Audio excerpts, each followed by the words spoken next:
CM Revanth రెడ్డికి దమ్ముంటే ఫిరాయించిన 6 ఎమ్మెల్యేలతో రాజీనామాలు చేయించి బై ఎలక్షన్ కి రావాలని కేటీఆర్ సవాల్ విసిరారు. తాము రాజ్యాంగబద్ధంగా కాంగ్రెస్ ఎమ్మెల్యేల్ని పార్టీలోకి చేర్చుకున్నామన్నారు. పార్టీ ఫిరాయిస్తే ఆటోమేటిక్ గా ఎమ్మెల్యే పదవి రద్దవ్వాలన్న రాహుల్ గాంధీ బీఆర్ఎస్ ఎమ్మెల్యేల చేరికలపై సమాధానం చెప్పాలి అంటూ కేటీఆర్ డిమాండ్ చేశారు.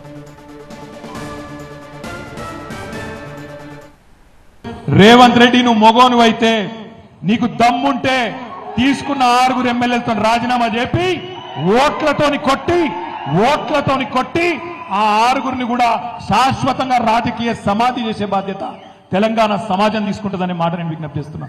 ఆ 6తో రాజీనామా చెప్పి ఎలక్షన్లకు రా,